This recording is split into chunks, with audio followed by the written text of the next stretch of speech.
Trust News Center. This is the News Hour.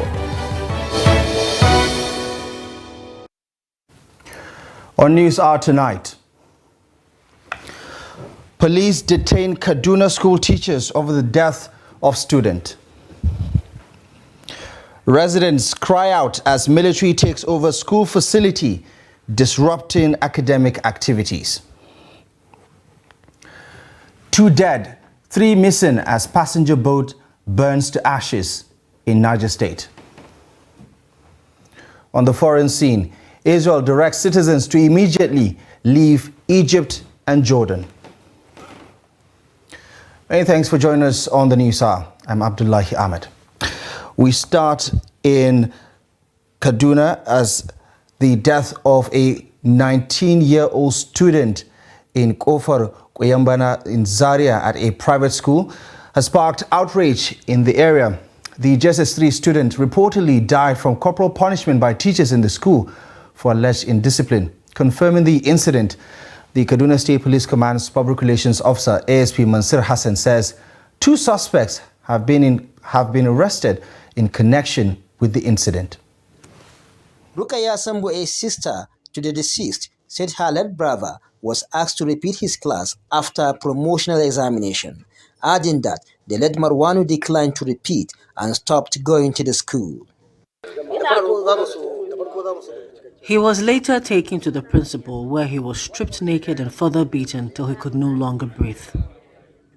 In fact, he attempted to run away, but the school prefects were asked to apprehend him and bring him back to the principal's office. Isa Saidu, a relative of the deceased, alleged that the boy was severely beaten by the teachers to the extent that he lost his life. We only heard rumors that our son is dead and had been taken to a nearby hospital, so we rushed to confirm. We met the medical officer that attended to the boy, and he told us that the student was brought to the hospital dead. He explained that his schoolmates confirmed that Led Marwanu was given 100 lashes in the school assembly where his teeth were broken in the process. He called on relevant authorities to take necessary action to bring the culprits to book. Well, meanwhile, the management of the school has expressed sadness over the death of the student. A statement signed by the management of Al-Azhar Academy says the punishment carried out is not part of the school's policy, noting that those responsible for the death of the student have been suspended and are in police custody. The management also says the police is investigating the matter. To some of today's other news stories now. Residents in Gadawa area of Damusa local government area in Katsina State are decrying the continued takeover of the primary school in the area by the Nigerian military, which has disrupted the education of their children. This development was in reaction to the resurgence of bandits' activities in the aftermath of the abduction of over 300 school children in Damusa and Duzima local government area of the state. The report. Gadawa village, situated along the Dusima-Kankara road, became a perfect location for the military camp, with Gadawa Primary School taken over as a ready-made infrastructure for the unit. The school, according to locals, had about 370 pupils from Gadawa and neighboring villages. However, with the military takeover of the facility, many pupils were forced out of school. On a visit to the area, our reporter gathered that about 70 children were still attending classes in an uncompleted mud house that has neither roof nor doors and windows, a situation that makes their condition of learning deplorable. Lamenting the situation, some of the parents expressed their dismay as they have made several attempts to reach out to the government for help, but failed to reach their target. To abin da dai yake dan damu mu yanzu kuma domin Allah muna buƙatar abu kamar islamoyin nan da ake yi kamar masallacin juma'a da bamu da shi gashi mun sa gini abu ya tsaya mu. Actually, we used to have about 370 pupils in that school, but unfortunately the majority of them are now just roaming about the streets. while others help their parents in hawking wares. The house where our children are learning is not in the real sense habitable because during the rainy season, children cannot use the building because it has no roof, which makes the whole place muddy. Similarly, the children cannot use the place during the dry season because the heat will be unbearable. Now that we are approaching the Harmattan season, you can only imagine how cold it will be without a roof. The future of this community is bleak as the vast majority of its children cannot obtain a good education. Yaran nan namu dai ba yanda zai a ce dai an zanna ba wani ilimi a kansu. Shine aka ce to mutanen gari suka hada kai to We really want our children to be educated, but unfortunately there is no space for them. It is about 3 years now since the takeover following the insecurity that bedeviled our area. We woke up one day only to see that the army had taken over the school and converted it into their camp. We appeal to the government to provide another place for the army or build another school for the children. Yanda ake tare da shi yanzu duk wanda Allah ya hukunta bai da ilimi. We have children from Gadawa here, known as Sabon Garin Dan Adi. There is another Gadawa, which is the old village from where our village got its name. Most of them now, especially the Fulani children, have now dropped out. I am appealing to the government to help our children because without education, some of them will grow into miscreants that will in turn harm the society.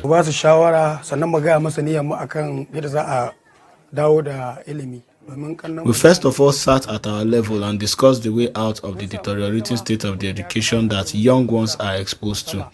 We then took the matter to the elders of our community and together we decided to take the matter to the Damusa local education authorities after consulting the teachers of the affected schools. But unfortunately, after several attempts, we couldn't get our complaints through. Another resident of the community, Tasiu Umara, said it was unfortunate that some children who completed their primary school in the area could not correctly write their names due to the poor teaching and learning environment. Quite a disturbing situation there. Now, to Plateau State, where the state government says it is demanding justice for the late Miss Grace Silas, a youth corps member who was stabbed to death recently in Kaduna. The State Commissioner for Women Affairs and Social Development, Caroline Dafro Panglang, said this in a statement in Jos, the Plateau State capital, that the ministry will stand with the family until justice is served. She described the late corps member as a dedicated graduate of special education from the University of Jos and a beloved citizen of the state. She also says the state government is joining the chorus of voices across the country in a resolute call for both the federal government and the Kaduna State government to ensure that the perpetrators of the crime are swiftly identified and brought to justice. She says the ministry will advocate a comprehensive and transparent investigation into the matter to ensure that justice is served and Grace's memory becomes a symbol of hope and a commitment to a just and caring society. In Lagos, the trial of the BRT driver Andrew Nice Ominikorong, who allegedly raped and murdered Oluwabamise Anyaola, a 22-year-old fashion designer, continued on Friday at the Lagos High Court, sitting at the Tafawa Balewa Square. The pathologist Sunday Shoemi, who examined the deceased, is in his testimony as the last prosecuting witness before the trial judge, Justice Sherifat Shonaike, says the late Anyaola died of severe craniocerebral injury following a blunt force trauma. The defendant, Andrew Nice Ominikorong, a BRT driver, is facing 5-count charges bordering on rape, conspiracy, felony, and murder preferred against him by the Lagos State government. The DPP also told the court that Andrew Nice conspired with others now at large into raping and then murdering the 22-year-old Bamise. The police in Benue has confirmed the death of Otukpo Divisional Police Officer CSP John Adiku and 3 other operatives of the police killed during the armed robbery raid on commercial banks in Otukpo town in Benue State. The armed robbers caused a stir in the heart of Otukpo residents when they invaded some banks in the area on Friday afternoon. Police Public Relations Officer CP Catherine Anene, in a statement, also confirmed that 5 banks were hit by the robbers simultaneously. She added that the police operatives later pursued and successfully neutralized 2 of the robbers while still on the trail of others who have abandoned their vehicles and ran into the bush along Otukpo and Tarako axis. Meanwhile, the governor of Benue State, Hyacinth Alia, has condemned the armed robbery attacks on the commercial banks in Otukpo and sympathized with families of those who were gruesomely murdered by the robbers during the incident.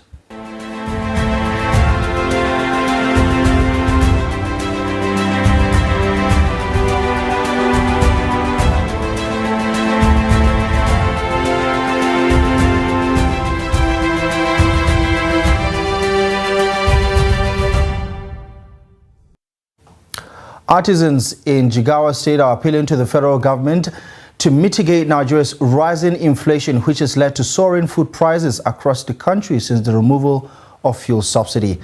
The appeal comes as businesses continue to struggle to adapt to Nigeria's current economic climate. Trust TV's Adamu Imam tells us more. Residents of Dutse, the Jigawa State capital, are calling on the federal and state governments to do the needful within the shortest possible time to salvage the country, as the rising cost of living is gradually becoming unbearable for Nigerians. The government should think wisely and help bring down the price of fuel so that people will not struggle so much. If you look back, despite the fuel scarcity, the masses did not suffer this much. Those of us that run small businesses are facing a lot of challenges. Our financial strength cannot meet our needs. If we go to markets now, the little money we hold cannot buy much, so we must look for alternative ways, or we give up. Honestly, the poor people are feeling the heat. A traditional cab maker in Yelwawa community says they are tired of promises of putting things in the right direction from the government, insisting that rather policies of the government are creating more hardship for the citizenry through the fuel subsidy removal. Visit a place of handwork like Mechanic Village. It's a place where you can have people at least that are having a handwork, about 100 or more than.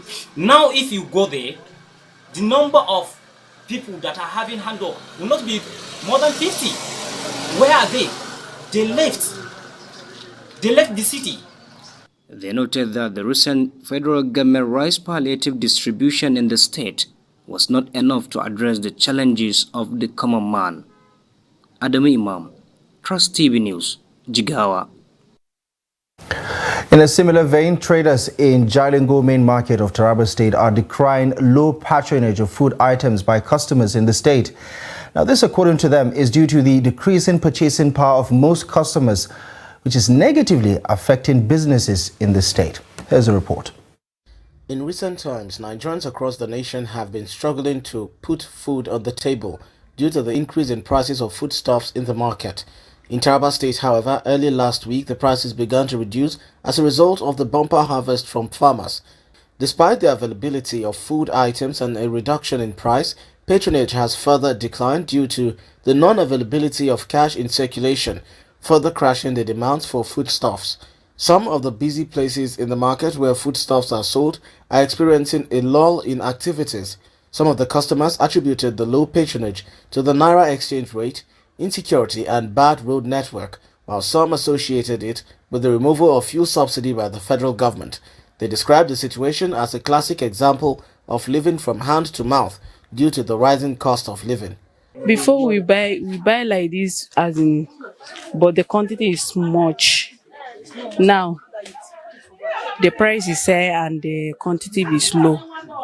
A palm wine seller, Bashir Usman, said before now, dealers used to give them some foodstuff and then get paid after the goods are sold, lamenting that now no dealer can afford to do that because they know that patronage has declined. Some traders said despite the abundance of foodstuff, patronage has declined, adding that some are even sleeping in their shops due to lack of money to go home. We have foodstuffs here in abundant supply, but the level of patronage is too low. Someone who previously bought items worth 1,000 naira cannot afford to buy 500 naira worth now because there is no cash in circulation. Before, there is customer, but now there is food. There is plenty goods, but there is no customer. There is no money. Nana Babangida Muhammad. We are facing problems with our customers because outside foodstuff, other essential goods are still expensive because their prices are always increasing. If you buy something at 1,000 naira today, next week the same item will be 2,000 naira. Shortage of money in hands of our customers is really affecting our business. Before, a supplier can give you foodstuff without collecting 1 naira from you until you sell them. But they cannot give you now because they know you cannot sell them on time. Waziri Idris, a financial expert, calls for a reduction in some of the nation's currency denominations like the US, which has a $100 bill as the highest, and also address inflation. The traders called on the federal government to make cash available for the benefit of all. Elsewhere, drivers and passengers in Yenagoa, the Bayelsa state capital, have called on the federal and state government to bring back, to bring back fuel subsidy. They made this known while speaking to Trust TV News at motor terminals in light of skyrocketing transportation fares in the state. Friday, Ebimobowe Peter tells us more. Peace Sunday and Uzubechukwu Anyanko, who are passengers at a popular motor park in Yenagoa, speak on their displeasure following the cost of transportation. They, however, call on the federal government to bring down the price of fuel in order to reduce the cost of transportation in Nigeria. No, another travel again. Only today I just managed to go there. Because of the transportation, it's too much.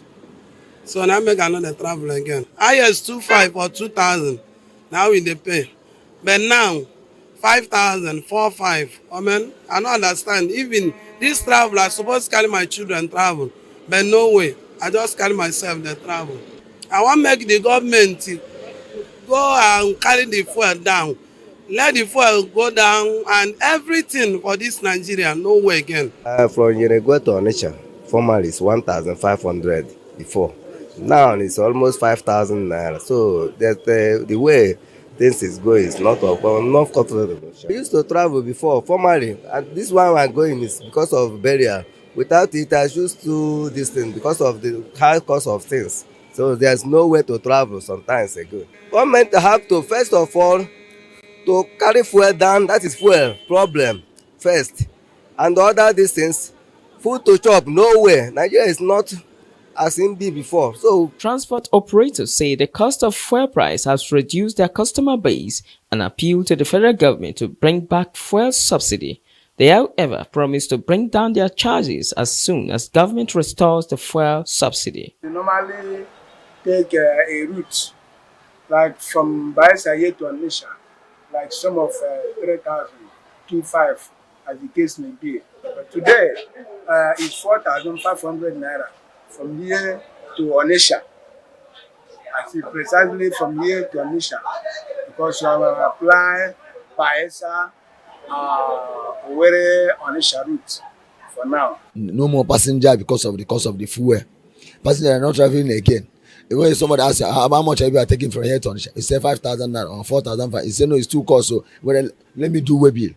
And you can stay from here to 1 hour or 2 hours or 10 hours, even though you cannot see passenger to travel back to Onitsha back. Again, I want the federal government should bring back the fuel subsidy. The fuel is too cost. That is why our price is too cost. So once they lower the fuel price, then the transport self will lower. Premium motor spirit, popularly known as petrol, is sold at 635 naira in some filling stations in Yenagoa. Friday, Ebimobowe Peter, Trust TV News, Yenagoa.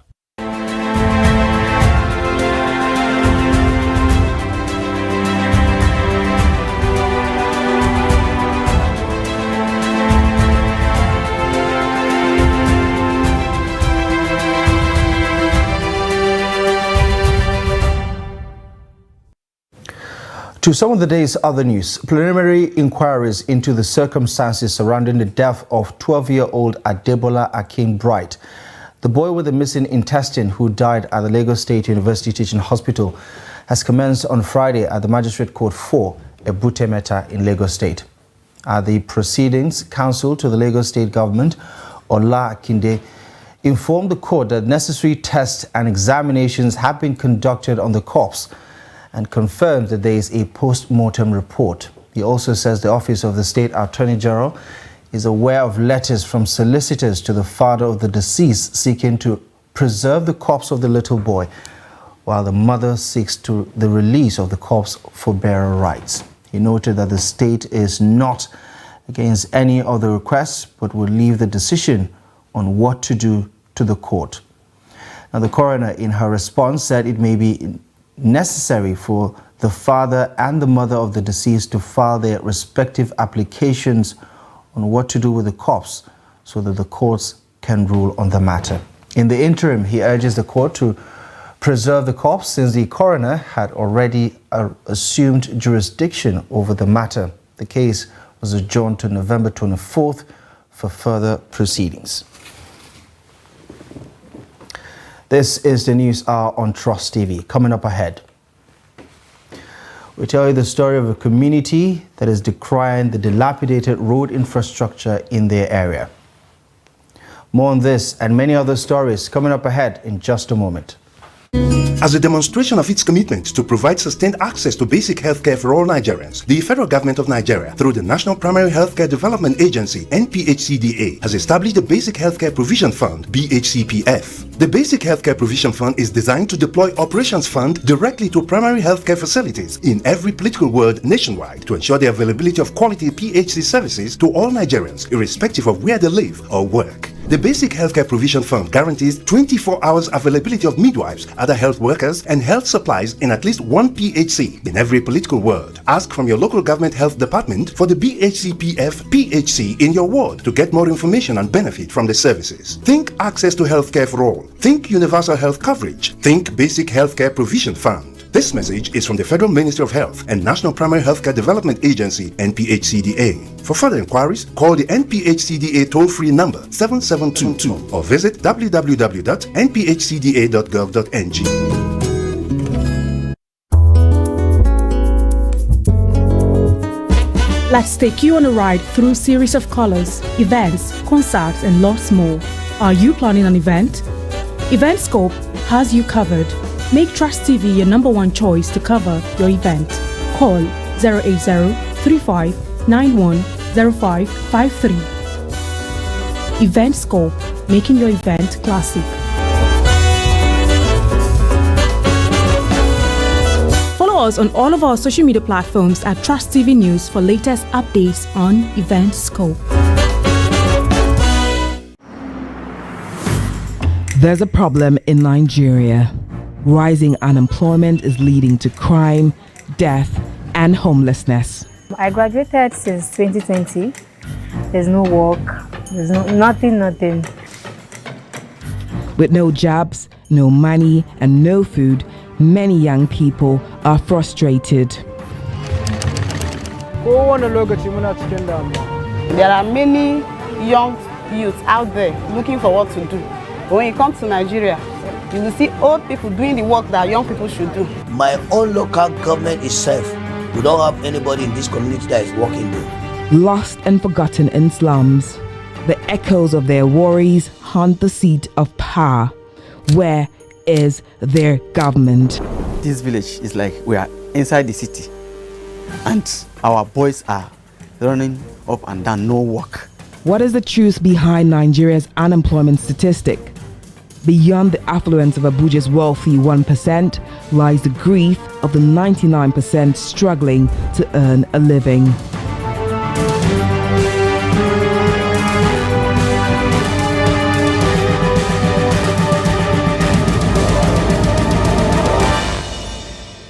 It was never a consensus. We did all our best. You see, in politics, you give your contribution to the best of your ability. If you want, I'll forward to you this statement. You go to this bank and verify. But there are people who say not spending money is not a virtue in itself. Let me finish. But there's so much to be done. Let me finish. Now, you don't allow me to explain myself. The recent development shows abductions are now a factor of informants embedded in community. It's not about the people of Katsina to say that, no, during my administration I was able to stop insecurity. No, it's about collective responsibility for all of us. And what we should ask ourselves is not what has been seen, is the life better? Are there more people who are unemployed who are not become employed? Is the level of corruption has gone down? Is there inclusion? All those issues. We're actually a gas country with associated oil. Our focus has always been on oil, that we have never paid significant attention to gas. To do it effectively, we need to have honest conversation with ourselves. Government needs to come down from its high horse and communicate with the people and build trust. There must be a solution. We cannot continue this way. They must come back to the table and agree. So whose child will do deny education? All these children that sit for jam, they want to go to higher institutions. But just a short while ago you were saying that why bring 10 children when you cannot cater for them? So why bring more universities when you cannot cater for the existing?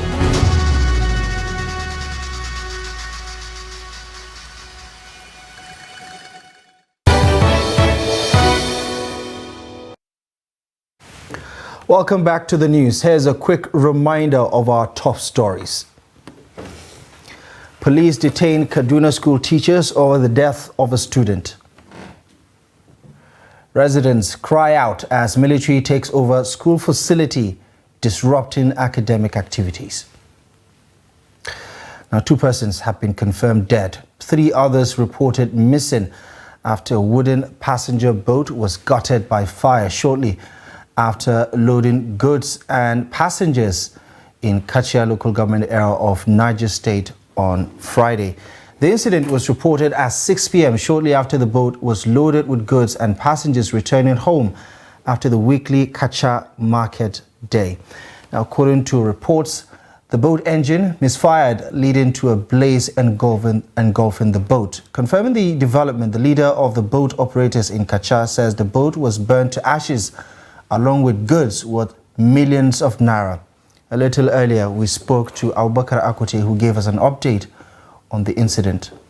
The incident happened around 6 p.m. on Friday when the boat engine caught fire due to mechanical failure and inflamed a jerrycan of petrol stored inside the boat. There were 145 people on board, and the occupants were from Dambo and adjoining communities in Kogi State. They were on their way back from Kachia Market when the incident happened, and more than half of them were said to be women and children who could not swim even when the incident happened. And when the engine caught fire, they were all confused and started jumping into the water despite the fact that they could not swim. And what saved the situation, according to eyewitness, was that the boat had not gone far from the point of takeoff, and local divers immediately launched a search operation, and they were able to rescue them, even though 2 children lost their lives. However, they said the situation worsened because there were about 15 jerrycans loaded with petrol and stored near the engine of the boat, which the boat operator used as a reserve in case the fuel in the tank got finished. Used them to the reserve to fill the tank. And then, so when the engine caught fire, it extended to the jerrycan loaded with petrol, and then it escalates, and then the canoe or the boat was burnt to ashes. Abubakar Akote there with an update on that boat incident in Niger State. Now, to some of the day's other news, the International Rescue Committee has distributed relief items to over 500 households affected by the recent conflict in Mangu local government area of Plateau State. The IRC Nigeria Emergency Team co-lead Alosa Atiko, who briefed reporters during the distribution of the relief items in Mangu, explains that the IRC's assistance extended beyond the provision of non-food and dignity items, adding that, quote, the organization is also actively involved in infrastructure projects, including the construction of boreholes and toilets to ensure improved hygiene and health for the displaced population. Also speaking, the Economic Recovery and Development Manager for the IRC, Ilyasu Shehu, reveals that the IRC's intervention encompasses unconditional cash transfers to benefit an additional 500 households, with each household receiving over 100,000 naira per month for a period of 3 months. Responding, Danladi Dena, a district head in Mangu, highlighted the positive impact of the gesture by the IRC on his community, saying, quote, "The people of Mangu local government area are really happy about what the IRC has done for them." Now, the candidate of the Social Democratic Party, SDP, in the Imo State governorship election, Bright Ekwebelem, says Governor Hope Uzodinma has performed below expectations in the area of security in Imo State. The SDP candidate stated this while addressing Imo electorates in Ore, the state capital, where he promised a results and people-oriented approach to solving the problems of insecurity in Imo State. Trust TV's Ajibade Praise has more. The fight against insecurity in Imo State has lingered for as long as Governor Hope Uzodinma's administration has lasted. The promise of a result and people-oriented approach to solving insecurity by Ekwebelem is coming at a time residents of the state are in their need of solutions to the many challenges bedeviling the state, especially the issues of insecurity. I'm coming to represent Imo State for better in Jesus' name. Presently, security in Imo State is zero. But we are coming to correct it. And I've answered different interviews and I said security is local. That by the time I get into power, within 100 days in office, I shall restore security in Imo State. For the SDP, the recycling of old politicians is the major cause of lack of political will and innovation towards delivering the dividends of democracy. They urge Imo electorates to look beyond old politicians who have not profiled solutions, but rather compounded the problems of the state. There is no big way. The big ways are the masses, and the masses make choice of who they want to lead them. And I'm sure the masses are the people's choice. So there is no fear because the people select. Everybody has equal stake. All the political parties in this election has equal stake. It is the Imolites that decides who governs them. And going by that, and going by the message we have for Imolites, and going by the acceptance we have received across wards, across local government, there is no fear. We are sure of victory come November 11th. The entire SDP is very glad for such a vibrant man to come out and for contest to stand to win this election. We have no doubt whether he's going to win it. He stands firm and he's going to capture it. Nothing will stop it. The state chairman of the party, however, reinstated the proposed social contract between the party and residents of the state as a clear indication of their resolve never to renege in their promises. Governance being in the hands of the youth. No recycled politician. Youth are the leaders of today. The major problem currently facing the state is insecurity being perpetrated by certain persons believed to be operating under the guise of secessionists, a condition residents of the state said is being mismanaged by the incumbent governor. Ajibade Praise, Trust TV News, Owerri. President Bola Ahmed Tinubu has emphasized the need for sacrifice from Nigerians and religious leaders in order to restore Nigeria to its rightful position in the international community. The president assured Nigerians that even though the nation is currently facing challenges, better days are ahead. The president disclosed this when he received in audience a delegation of Southwest Muslim faithful led by Rasaki Oladejo in Abuja. The president explains that his administration's policies are aimed to create fair, better and honest society where hard work is rewarded and laziness is discouraged.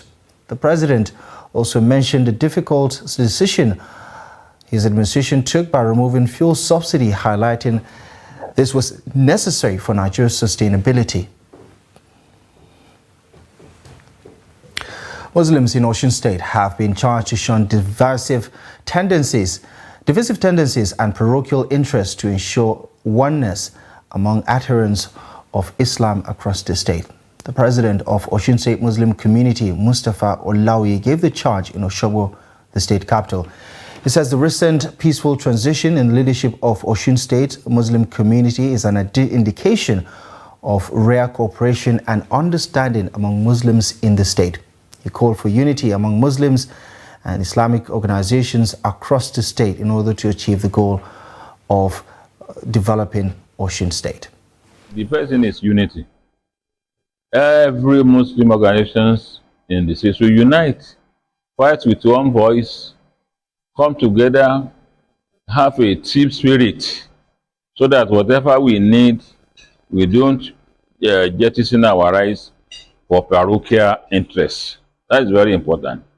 And two, we should make Islam first in anything that we are doing. Once we follow Islam, there will be peace, there will be progress, there will be unity, there will be happiness. But if we just proclaim to be Muslims without practicing Islamic tenets, we are only deceiving ourselves. So what we want to do is that we want to continue trying to enlighten people on the tenets of Islam. And in Borno State, the police on Friday confirmed the arrest of two suspects, Adamu Ibrahim and Bukar Wadia, for allegedly killing one Fatima Bukar, a 24-year-old housewife. Bukar was a resident of Dikichiri, Bayangida, Dambe area of Maiduguri metropolis in Borno State. This is contained in a statement signed by the spokesperson of the police command in the state, Sani Kamilu, and made available to newsmen on Friday. Kamilu says there was no evidence of constructive breakage or entry into the house, and only the husband has the key to the house. Trust TV's Beatrice Kurusi gave us an update on this development. Concerning the case on Fatima Alhaji Bukar, who was killed last week, the Borno State Police Command so far has made some progress in its investigations, and that it has arrested two suspects. One is the husband, Adamu Alhaji Ibrahim, and also Bukar Wadia, 39 years old. And the suspects are currently under the custody of the police. The police also recovered some exhibits, which include one short pistol, a handbag rope, a rock carpet stained with blood, knife, Honda vehicle, and a stained pillow. The police said during their preliminary investigation that they discovered that there was no forced entry into the house where she was murdered, and that the only person that have access to that is the husband. And also during their investigation, the police discovered that the couples had domestic disputes over an alleged extramarital affair by the husband at their matrimonial home.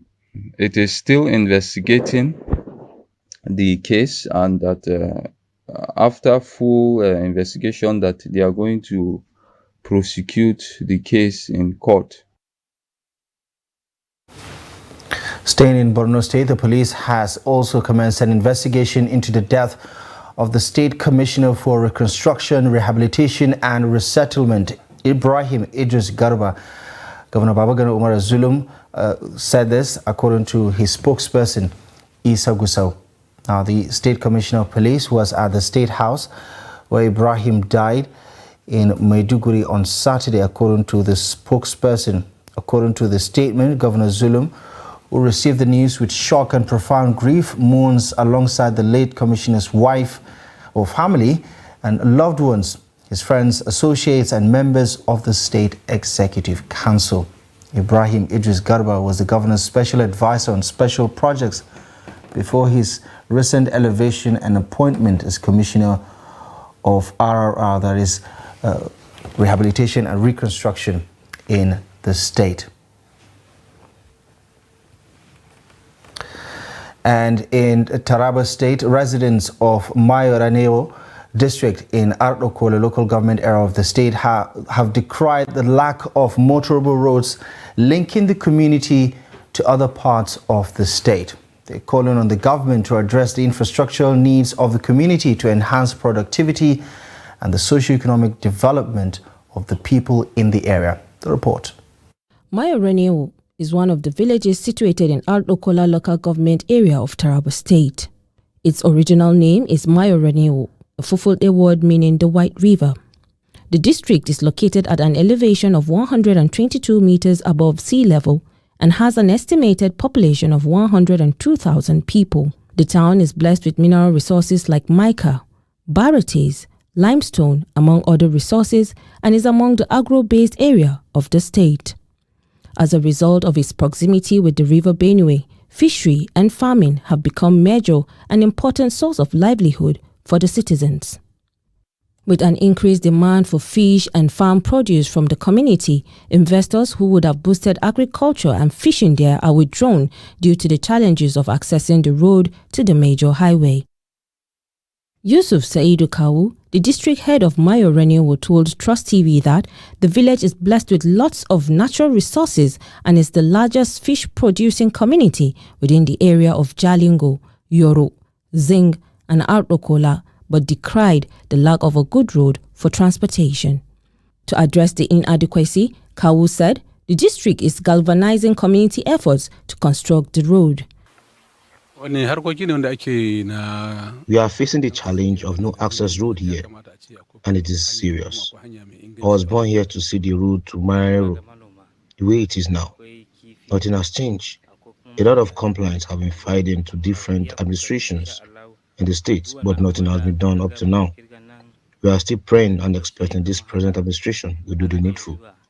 Adamu Buba, a ward head and a member of the Communal Efforts Committee, said the committee was set up to pave way for people from different locations of the state to come and invest in the community for the development of the state at large. We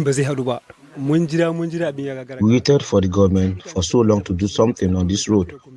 The state government sent a delegation here severally, but nothing has been done up to now. Since we are in the rainy season, if we don't do any form of palliative work on it, people won't even be able to pass on foot. The fish market day here is Saturday, but we're experiencing low patronage due to the damage on the road, which stopped heavy trucks from entering the village. The chairman of the committee, Inua Ibrahim, who is also the Sardauna of Mayorenewo, told Trust TV that since the government seems to have forgotten that the community exists, it has therefore become necessary for them to intensify efforts to fix the road. We decided to fix the road here in our own way to save our economy and sustain us. We are calling our children and brothers that live in different parts of the country to assist us to ensure that the road is linked to the highway for the benefit of our community. Both operators in the area lamented a decline in their operations due to the bad road, which has reduced traffic in the riverbank. Our area is a business hub due to the number of goods we produce here, but we don't have a portable road for trucks to come and transport the produce due to the poor road network. They called on both federal and state government to consider their plight and do the needful on the road. Nigeria's former President Olusegun Obasanjo has urged the federal government to reduce agricultural interest loans to single digits to help transform Nigeria's agribusiness sector. The former president made the call in Abuja at the launch of Youths in Agribusiness project with the theme enabling scaling of innovative technologies for sustainable food solutions. He said if youths had to go to the bank to borrow money at the rate of 20% interest rate, it would be difficult for most to succeed in the agricultural business sector. The former president appeals to the federal government to find a way that Nigerian youths could get access to finance at the right rate for agricultural development. According to the former president, agricultural stakeholders have done tremendous work in providing the right seed, hybrid seed, high-yielding seeds, and knowledge that can be used to transform Nigeria's agribusiness sector. You're still watching the News Hour on Trust TV. We'll take a quick break. More news coming up ahead in just a moment.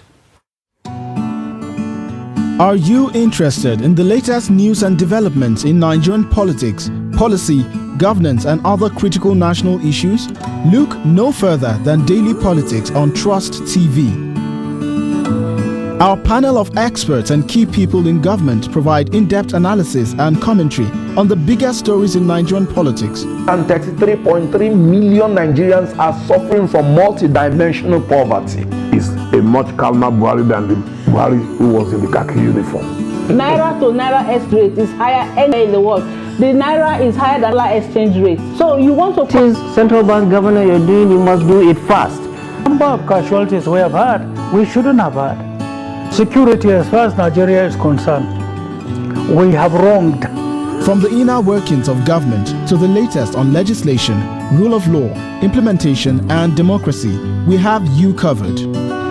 Don't miss out on the latest political news and discussion. Tune in to Daily Politics, weekdays on Trust TV, your source for reliable and unbiased coverage of Nigerian politics.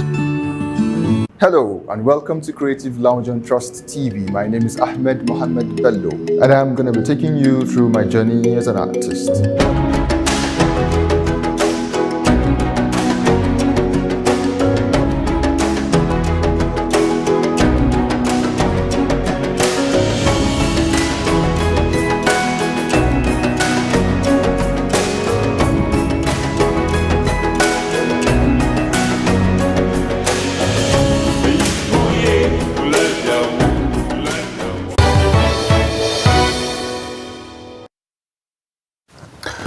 Welcome back to the news. Now, Chiamaka Nwafo is standing by for today's update in business.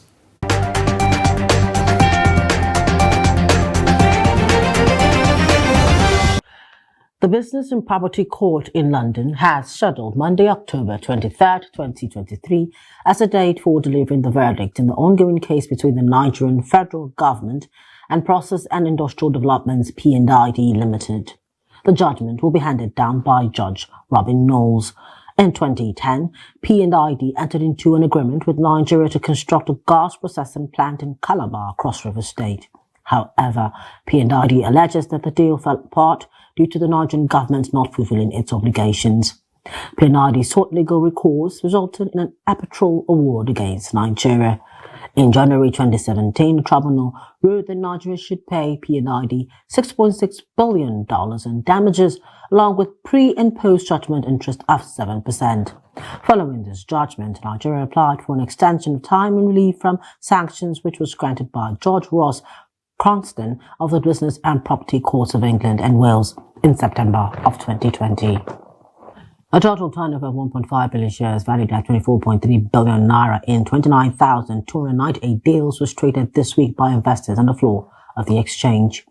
The financial services industry, measured by volume, led activity chart.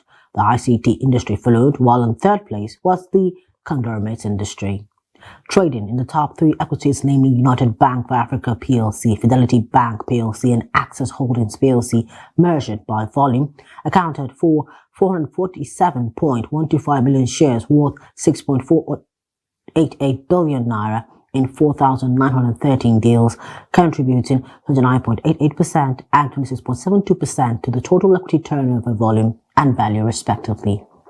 The NGX All Share Index and market capitalization depreciated by 0.42% to close the week at 36,915.41 basis points and 36.764 trillion naira. 28 equities appreciated in price during the week, 46 equities depreciated in price, while 83 equities remained unchanged. And that's it on Business News. I am Chiamaka Nwafo. All right, let's get some update on developments on the international scene. And Israel has directed its citizens to immediately leave Egypt and Jordan, according to the National Security Council, which said in a statement on Saturday as regional tensions flared over the current war in Gaza. The notice comes just days after Israel recalled its diplomats from Turkey as a security precaution following an earlier request for its citizens to leave as well.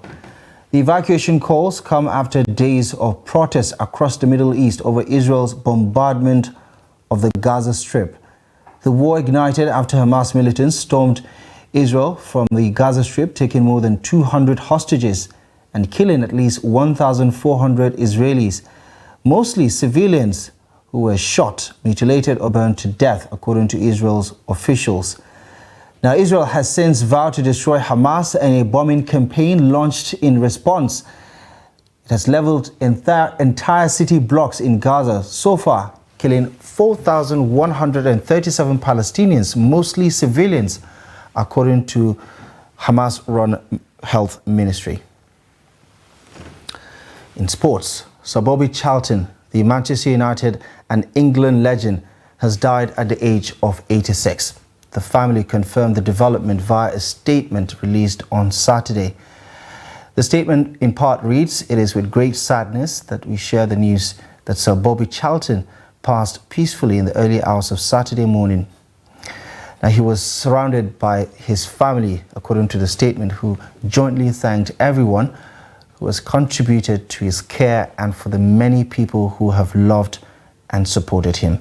The family requests privacy as they mourn the loss of Sir Bobby Charlton. Manchester United also paid their own tribute to Bobby Charlton, who they called one of the greatest and most beloved players in the club's history. Let's get some more sports update and join Emmanuel Fashemi for the latest.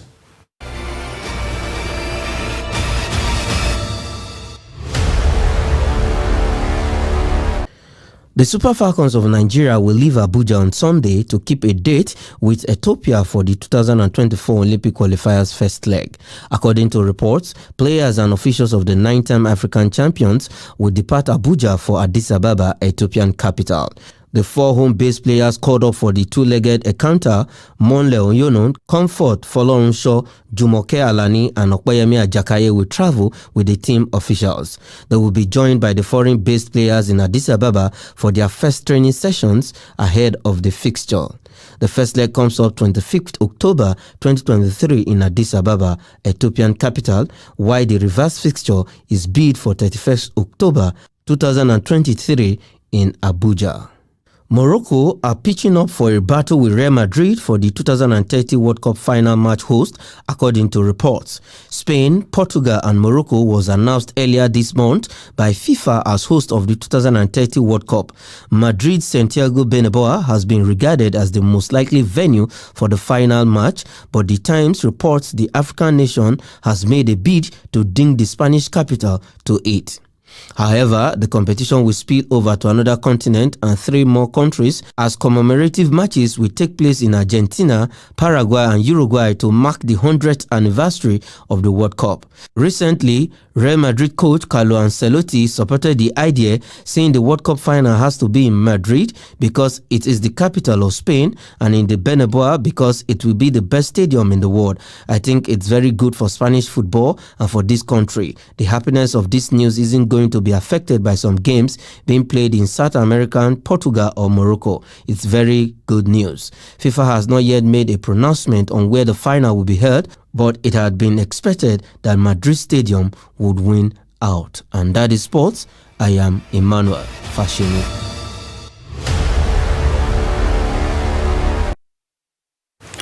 Well, just before we go, let's take a look at this story about a recycling organization and how it is prioritizing the reuse, recycling and repurposing of digital gadgets to combat Africa's growing e-waste crisis, and how they are also trying to ensure the safe destruction of e-waste that cannot be reused.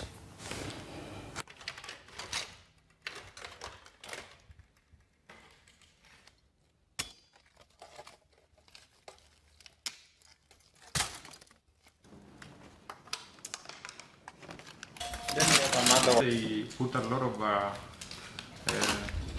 gold dish because of the signal. Yes, because of the signal.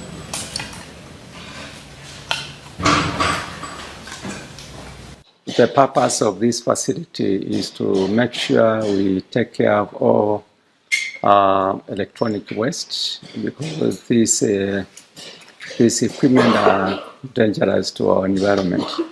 So we collect all the electronic waste to this facility from across the country, and we do the processing here. And we make sure whatever comes here never goes out into the environment because of proper recycling and reuse.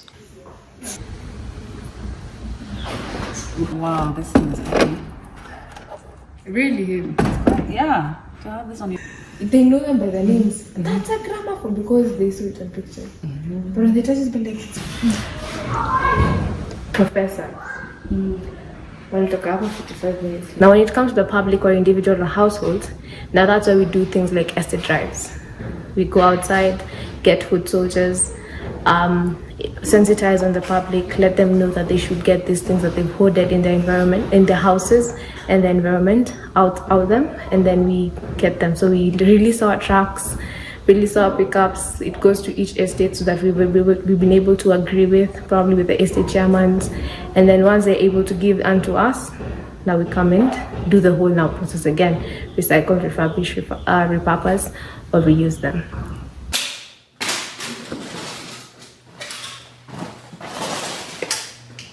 No, this is the highest one. No, this one we call it a special board. Every area is able items to recover, and also you can see the edges is coated with.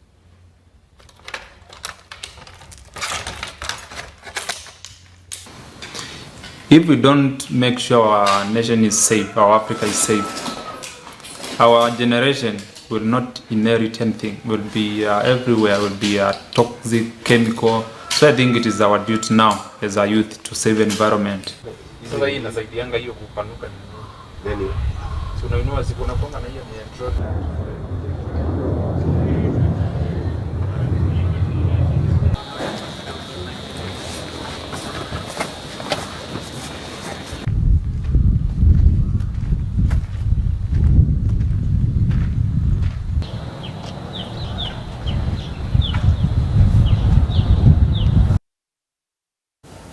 interesting developments there. Beyond just the environmental benefit, initiatives like this can also have a huge economic opportunity for creating jobs. Well, that sums it up and brings us to the end of the News Hour Bulletin. Thank you most kindly for joining us. As always, I'd like to remind you to follow us across our social media platforms so you can catch up with more of our contents. And you can also visit trusttv.com for more news. My name is Abdullahi Ahmed. For myself and the rest of the team, thank you for watching the news and good night.